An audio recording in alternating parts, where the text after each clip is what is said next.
Yo, top of the morning, people. Origin Base. Check it out. I'm back to it like my back's to it. I'm not letting y'all down no more. I'm gonna keep giving y'all these updates that I promised y'all from the beginning. So let's get into it. Equifax, still alive and well.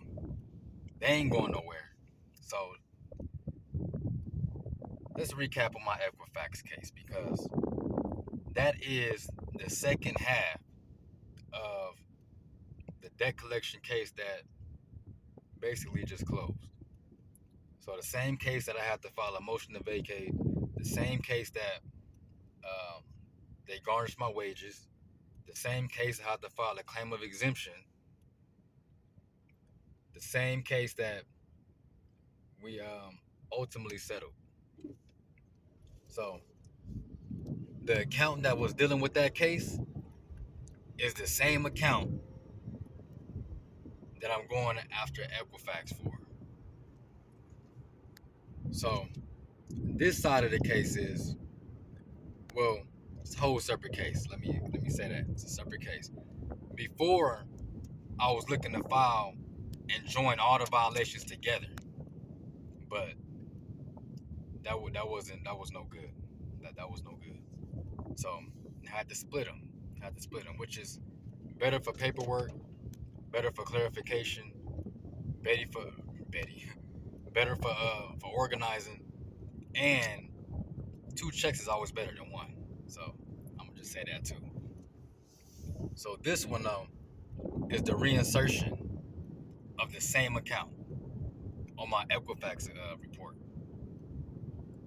So to back up, I disputed this account with factual evidence. I attached federal complaints with it, with my exhibits, stating my the laws that were violated under my consumer rights, and it was deleted. It was deleted from all three bureaus. And hold up, not bureaus. I slip up and say bureaus sometimes still, but not bureaus. The CRAs, the credit reporting agencies, not bureaus. So the major three, because it's over 100 of them. Some people think it's only 4 or 5, 6 or 7. No, it's over 100 of them. But anyways, the big three: Experian, TransUnion, Equifax. They were deleted. They investigated, and the results came back. They deleted the account.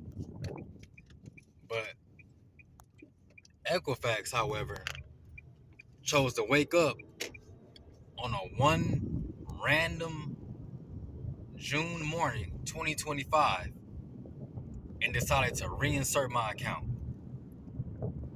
My original notice that I got was from Credit Karma.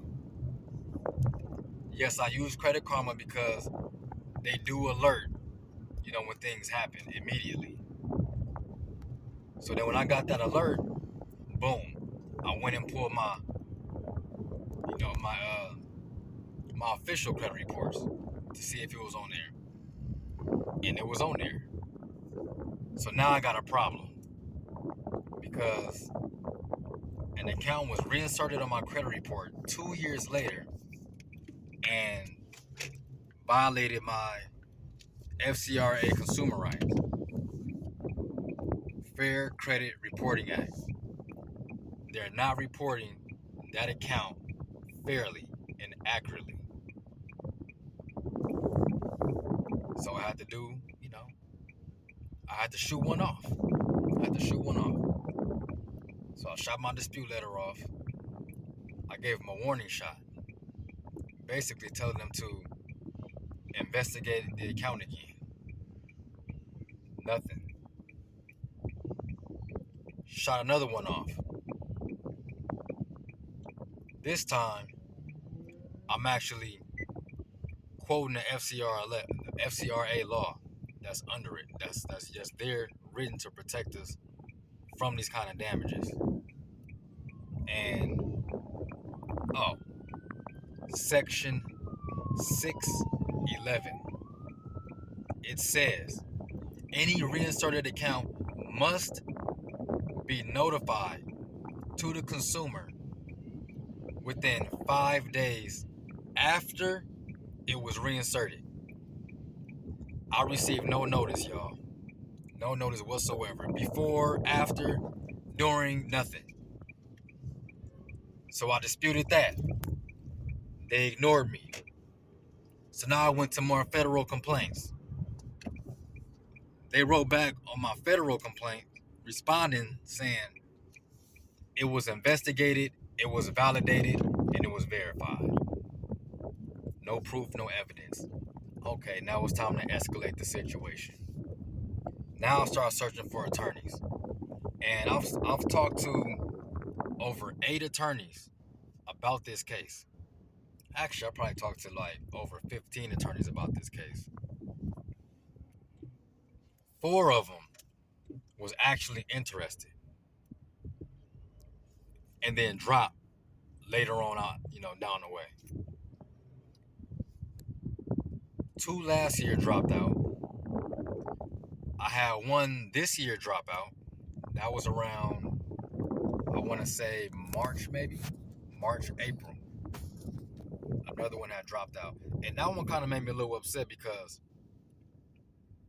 we were emailing each other back and forth for, I want to say maybe 6 weeks. 6 weeks. I'm talking to him, I'm talking to his paralegal, and I should have known something was up though, because I would have a whole conversation with the attorney, give him my documents, send him over my zip file, everything.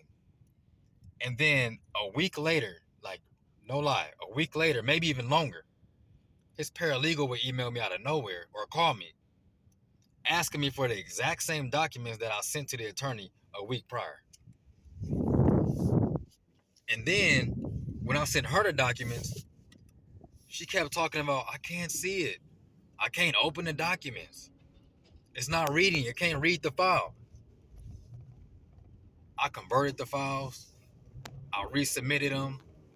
I even took them out the zip files and attached them one by one as attachments to the email, and split up the emails in like 5 or 6 different emails just so she can get everything.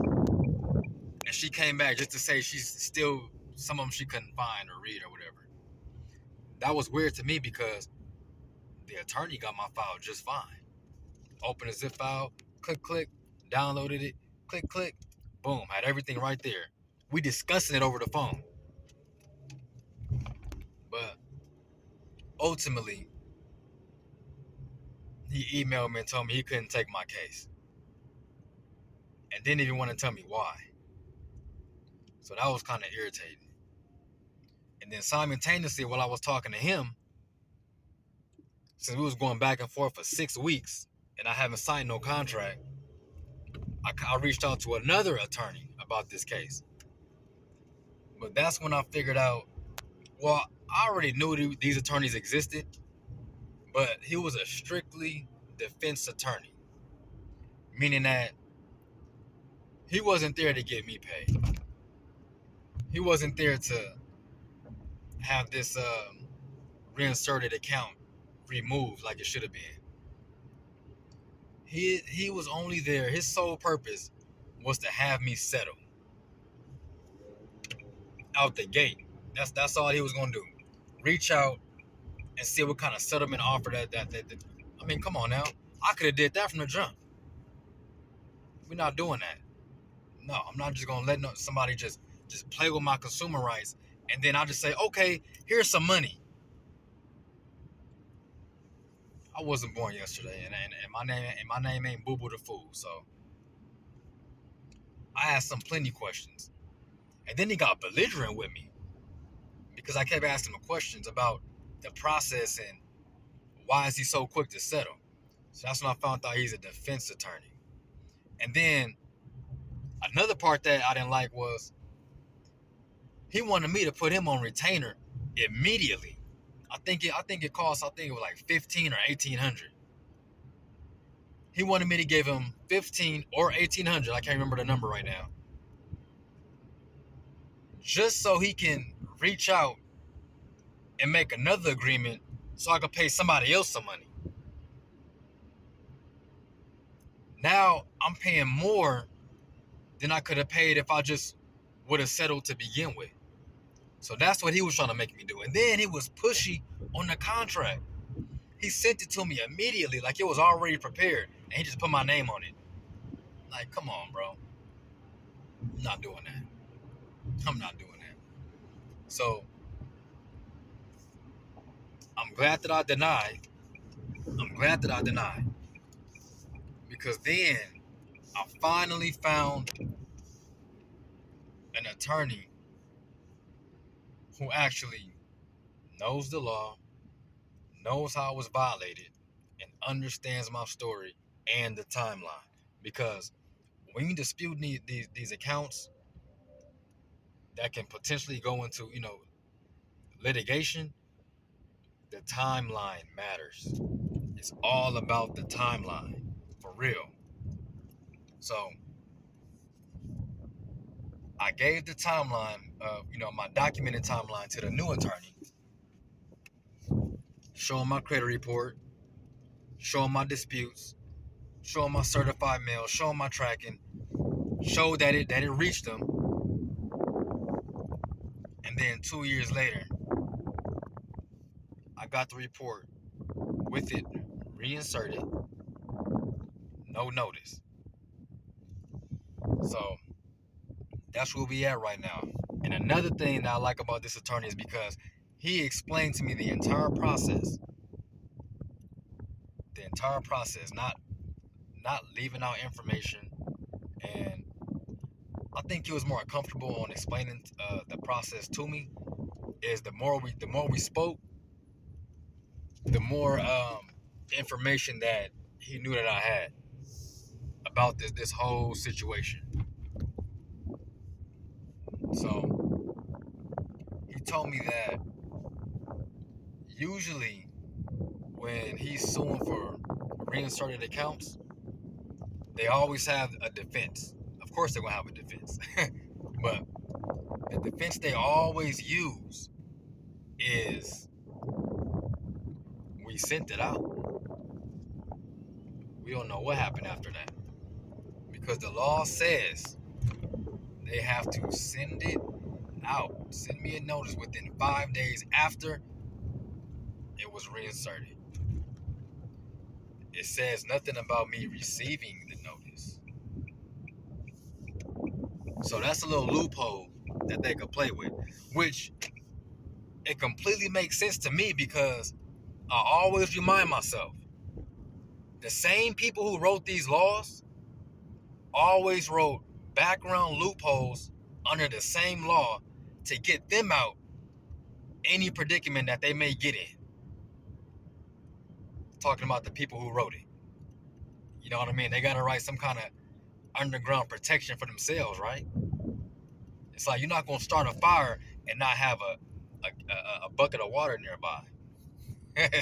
So for that one, that's what they like to use. So now it'll be up to us to make them, because the burden of proof is on them. Make them prove to me that you sent it. Where's your tracking number? Where's your certified? Where's anything? Where's your records at? Where's your digital documents? Where is it? When was it dated? When was, So that's when we got to push up on them. So that's where I'm at with this Equifax right now. And I signed that contract maybe about 6 weeks ago now. Maybe about 6 weeks ago. Yeah, we in mid-August. So Equifax, I'm still coming for you. I know some things slowed up, but it's filed.